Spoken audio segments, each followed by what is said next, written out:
everyone, I'm Patrick Shaka, Editor-in-Chief of Yachting Magazine, here today at the Fort Lauderdale International Boat Show with Hans Lowe, Deputy Director of CL Yachts, and we're here today to bring you a Think Different yacht, the CLX96. Good day, Hans. Good day, Patrick. So CL Yachts builds a range of boats, and this particular boat is introducing a whole new series, a whole new range, a whole new concept in terms of yachting. And the CLX96 is your debut here at the show. Could you tell us a little bit about the origin of this yacht? So the CLX96, we have coined the term the sea activity vessel, and it is a crossover type boat. So it has a unique profile, a reverse angled house, and the profile of the boat points to a bit of our commercial heritage. The parent company builds workboats, so you can see some of that trapezoidal shape in that pilot house is a nod in that direction. You know, one of the things I noticed about when I stepped on board this boat was it's truly a blend of form and function. So when we come in here, we see these carbon fiber ring frames, and then we also have this trapezoidal reverse, double reverse rate house section. Now, while that helps create this interior volume, there's also a structural element to this design. Could you tell us a little bit about that? Definitely, yes. Because of the trapezoidal shape of the house, we are able to get what looks like, like a buttress at the very corners, this triangular element here. All of this, the four corners, helps us support the weight of the entire house. And also due to that fact, we're allowed to have really thin ring frames. Now, these are built with carbon fiber inside. And we have these here and below deck. Yes, they are carbon fiber ring frames everywhere. So with ring frames, you're able to see all the way through the boat without any structural bulkheads. One thing that's interesting about these ring frames also is that the air conditioning is actually hidden right up top here so that you can't see any air conditioning vents. So that's another nice form and function detail. Exactly. Right? So what is the construction of the CLX96? It is a fiberglass boat with carbon fiber elements throughout. We worked with structural engineer Al Horseman, who helped us put together this really strong vessel. This is a RENA certified hull. So for those who may not know, what does it mean to have RENA certifications? Well, RENA, first of all, is a classification society, so certification from them is much like certification from Lloyd's Register or ABYC, and it basically gives owners the peace of mind knowing that this hull is built to a standard and that it is capable of going to open water. And not just open water performance, because this yacht has an Earl FRO hull design, correct? Correct. So the hull design for this boat, it is a semi-planing hull, and that's something that people might not expect. With this hull, we wanted to offer clientele a boat that had generous volume. This boat has gross tonnage of 172, which is comparable to yachts over 100 feet. So that's something that people might not expect from a 96-foot yacht. But we didn't want to lose any performance. So with a semi-planing hull, you have the dynamics, you have the performance that you might expect from a motor yacht, that you might not expect from an expedition type boat. So it really is blending the best of both worlds. And it has kind of a teardrop shape, correct, under the water? Correct. The teardrop shape is actually the hull shape if you look at it from a bird's eye view perspective. The teardrop shape really is to accentuate the volume, the generous volume at the bow.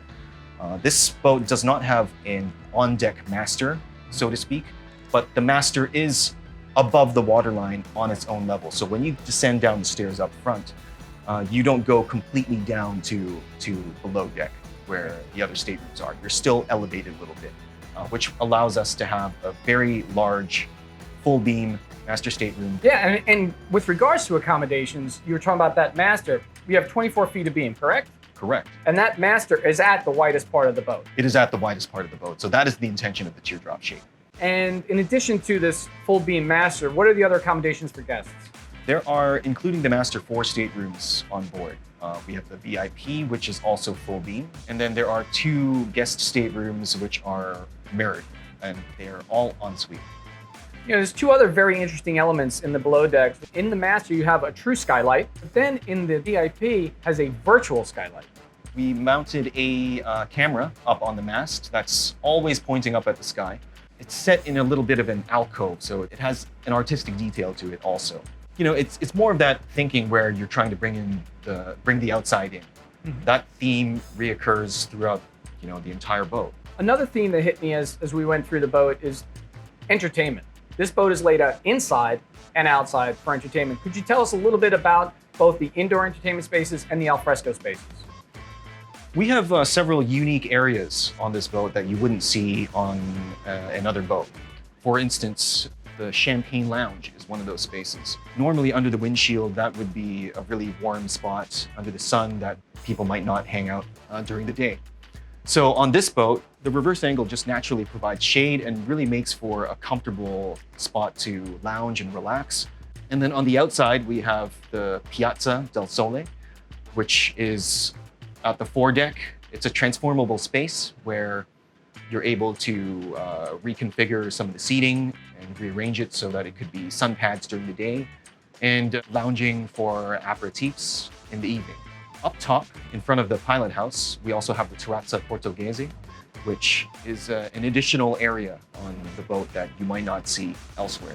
It's a nod to the Portuguese bridge, but in our instance, because it's such a large area, we refer to it as a terrace. And owners have the ability to kind of personalize these spaces? So the customer is able to personalize the space and choose his color palette as he pleases. And then what about the after section of the yacht? The aft deck, we have 3 lounge chairs. And you might notice that there isn't a dining table on the aft deck because instead what we've done is these 3 lounge chairs, you're able to pull them out to form a lounge chair instead. So alfresco dining instead is moved up to the flybridge where we have a generous teak table. And that's where you might do some of your dining. Yeah, and the flybridge that's a great point because that flybridge, you can take the windows down and completely open that space. Yes, in the pilot house, it's a fully enclosed pilot house. And the windows on both sides and also the back piece of glass drops down into the bar. So you're able to open up that entire area from fully enclosed to open. And from an entertainment perspective, what's the layout like there? There's a nice area for seating there. There's a large screen TV, which pops up and can rotate 90 degrees to face the bar and face aft. So that people in the flybridge, sitting at the bar, sitting at the dining table, might be able to, watch a game on Sundays. And there's also a barbecue grill up top. There's sunshades available, and also there's a sliding sunroof. So in all points of the yacht, you have glazing and offering a connection visually to the sea. But when you get to the swim platform, you have a much more direct connection because you have the Z-lift platform. Correct. On the aft deck, we have installed a Z-lift. The arm of the Z-lift has steps that are always level with the ground. And it's just a really nice way to enter the water and engage in your water activities. And what's the capacity of the platform? The platform has a capacity of 800 kilograms. On the swim platform, we also have a davit with a similar 800 kilogram capacity. So owners have an option what they want to use when they deploy their tender. Now we had talked a little bit about the hull design earlier. How does that design translate into performance on the water? Because you have twin 1900 cats in this boat? We have, yes, twin C32 1900 horsepower Caterpillars. So what are you seeing as a cruising speed and what is kind of your range of cruise?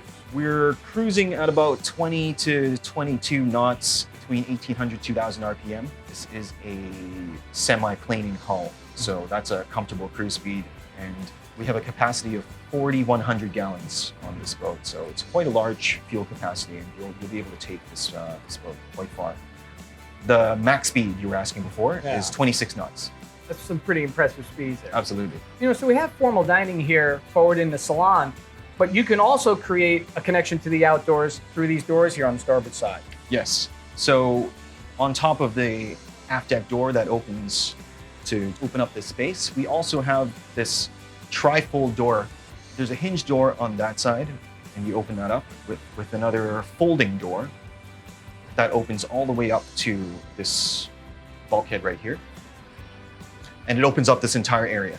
And the same door is available on this side.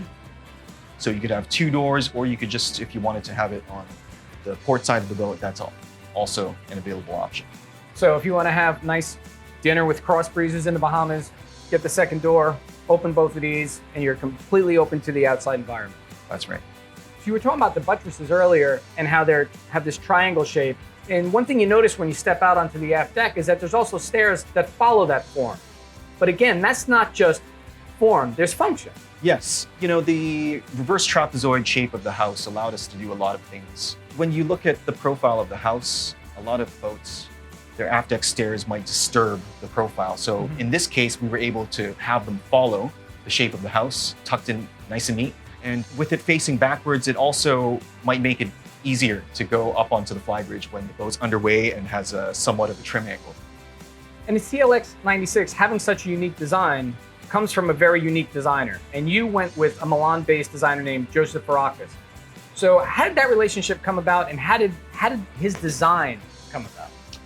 Joseph is an industrial designer, so we intentionally chose him as someone who doesn't have a background in the yachting industry, just so that we could get a clean slate approach for this boat, and we think he really knocked it out of the park. He's Milan-based, but he grew up in New York, so he has a lot of inspiration from New York lofts. I think you can see a lot of that reflected here in this interior, you know, with the teak and holly floors, the generous use of space, the sensation of volume as you move throughout the boat.